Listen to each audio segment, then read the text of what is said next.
चलिए 10th के सभी विद्यार्थियों को मेरा कोटि कोटि वंदन। बात कर रहे हैं आगे। कल हमने द्विगु समास की बात कर ली थी, आज बात करेंगे हम द्वंद्व समास की। द्वंद्व समास क्या होता है? दो पदों को ध्यान में रखना है, जैसे कि मैंने पहले भी कहा था, पूर्व पद और उत्तर पद, इन्हीं पर छयों की परिभाषा निर्भर करती है। तो द्वंद्व समास क्या होता है कि जिस समस्त पद में दोनों पद मतलब उत्तर प्लस पूर्व, दोनों पद समान हो, दोनों पद क्या हो? समान हो, उसे द्वंद्व समास कहते हैं। देखो क्या लिखा मैंने, जिस समस्त पद में दोनों पद कौन से? पूर्व और उत्तर पद, दोनों पद क्या होंगे? समान होंगे, तो उसमें कौन सा समास होगा भाई? उसमें होगा द्वंद्व समास। आगे बात समझ में फिर है, समझिए पहले। इसमें इस प्रकार के पदों में समास विग्रह तीन प्रकार से होता है। अगर किसी पद में, अगर किसी समास में द्वंद्व समास है तो उसका जो है समास विग्रह तीन प्रकार से होता है। इसकी एक पहचान है कि दोनों पदों के बीच में योजक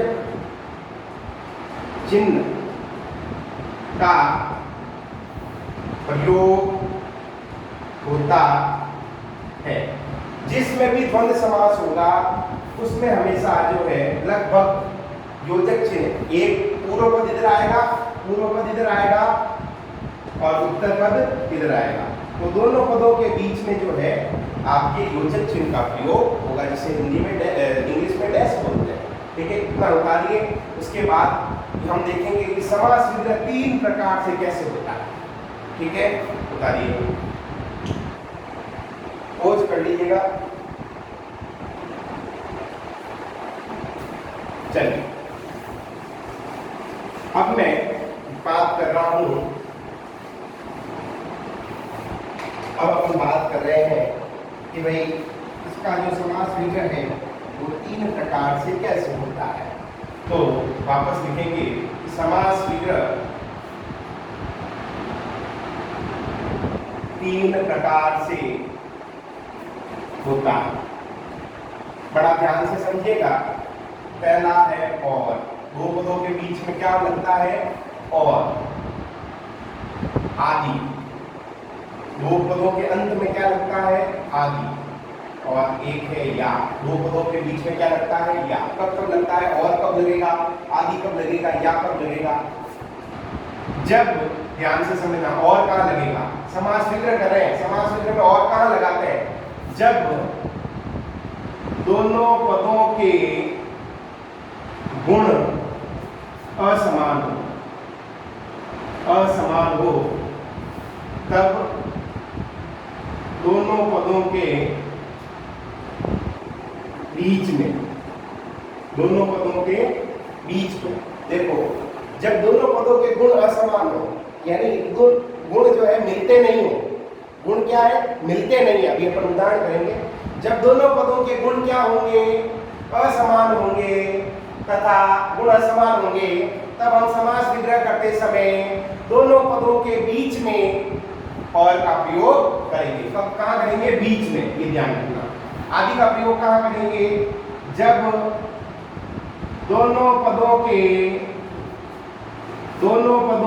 गुण समान हो, दोनों पदों के गुण समान हो, तब दोनों पदों के अंत में प्रयोग करेंगे। किसका? आदि का। जब दोनों पदों के गुण क्या होंगे? देखो, और में तो क्या आ रहा था? असमान, तब बीच में प्रयोग कर रहे थे। आदि का प्रयोग कहाँ करेंगे? जब गुण क्या होंगे? समान होंगे। दोनों पदों के गुण क्या होंगे? समान होंगे, तब इसका प्रयोग कहाँ करेंगे? अंत में करेंगे। कैसे करेंगे अभी बताते हैं। और या और लगभग एक ही है, लेकिन थोड़ा फर्क है। सारे विलोम शब्दों के बीच में, सारे विलोम शब्दों के बीच में, सारे विलोम शब्दों के बीच में हम किसका प्रयोग करेंगे? हम या का प्रयोग करेंगे। एक एक उदाहरण लिख देता हूँ, फिर विस्तृत रूप से अपन अगले में बात करते हैं। जैसे और का उदाहरण है, जैसे माता पिता। अब देखो कैसे पहचानोगे? ये ये समास है, समास बना हुआ है, कैसे पहचानोगे? या ये आ गया आपके योजक से, ठीक है। अब देखो इसमें और लगेगा, आदि लगेगा, या लगेगा, क्या लगेगा? इसमें लगेगा और। क्यों लगेगा? क्योंकि देखो माता का गुण अलग है, पिता का गुण अलग है। तो जब गुण असमान है तब दोनों पदों के बीच में क्या लगाओगे? और लगाओगे। विलोम शब्द नहीं है, माता का विलोम पिता नहीं होता। आगे बात समझ में? ठीक है। नहीं, आप विलोम है, आप लगा सकते हैं इसमें, ये विलोम है, इसमें या का भी प्रयोग आप कर सकते हैं, लेकिन इसमें और इसलिए लगता है, इसमें जो यथार्थ रूप से आप लगाओगे वो है गुण असमान है। गुण असमान है तो और लगाओगे, तो कैसे प्रयोग? समास विग्रह कैसे करोगे? माता और पिता। आगे बात समझ में? देखिए दोनों के गुण क्या है? माता के गुण अलग है, पहली प्रायोरिटी गुणों को देंगे, इसलिए और लगाया है। माता का गुण अलग है, पिता का गुण अलग है। जब गुण अलग है तो यानी गुण क्या हो गए? असमान हो गए। तो दोनों पदों के बीच में क्या लगा दिया भाई हमने? और लगा दिया। अब एक आदि का देखो, कील कांटे। अब बताओ, इसमें भी द्वंद है क्योंकि दोनों पदों के बीच में क्या है? योजक चिन्ह है। चलिए देखो अब गुण समान कैसे? देखो कील का गुण भी क्या है? चुभना। और कांटे का गुण भी क्या है? चुभना। यानी गुण कैसे हो गए? समान हो गए। वापस कील का गुण क्या है? चुभना, ठीक है। और कांटे का गुण क्या है? चुभना। दोनों के गुण क्या है? समान है। जब गुण समान होते हैं तब हम दोनों पदों के अंत में कब लगाएंगे? दोनों पदों के अंत में क्या लगाएंगे? आदि। कैसे लगाएंगे? ये योजक चिन्ह तो हट जाएगा, तो क्या आ जाएगा? कैसे लिखेंगे? कील कॉमा कील कांटे आदि, कील कांटे आदि। जब चीज एक जैसी होती है, अपन भी लिखते हैं कॉपी में आदि लिखते हैं, लास्ट के अंदर उदाहरण लिख देते हैं बहुत सारे, फिर लिखते हैं आदि। वो आदि क्यों लगता है? क्योंकि वो सब एक जैसे उदाहरण होते हैं, इसलिए क्या लगाते हैं? आदि। यानी एक जैसे उदाहरण होने का मतलब है उनके गुण कैसे हैं? सबके समान गुण है। तो जब समान गुण होते हैं तब हम क्या करते हैं कि उसमें द्वंद्व समास तो होता ही है।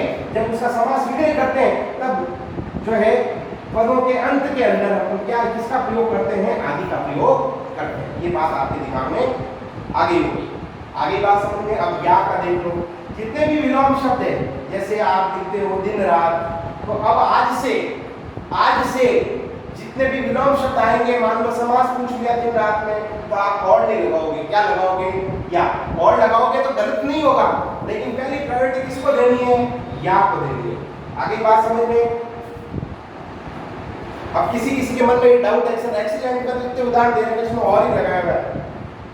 हमें जो चीज, जो फैक्ट है, जो सच है, जो वास्तविक है, उसको सीखना है। और से भी काम चल सकता है, लेकिन पहली प्रायोरिटी या को देनी है। भाई अगर ये या अगर इतना महत्वपूर्ण नहीं होता तो ये क्या क्यों आता है? और ही लगा लेते हैं। और लगा सकते हो, लेकिन वो सेकंड प्रायोरिटी में लगाओगे। अपन को पता है कि विलोम शब्दों के बीच में हमेशा या आता है, तब हम क्यों जो है और लगाएंगे? तो हमें आज से विलोम शब्दों के बीच में अगर समास पूछ लिया तो द्वंद्व समास है, और किस समास विग्रह करते समय क्या लगाएंगे? दो पदों के बीच में क्या लगाएंगे? या लगाएंगे। तो दिन का विलोम क्या है? रात। तो कैसे लिखेंगे? दिन या रात। अब और उदाहरण इसके देखेंगे, ये आप उतार लीजिए।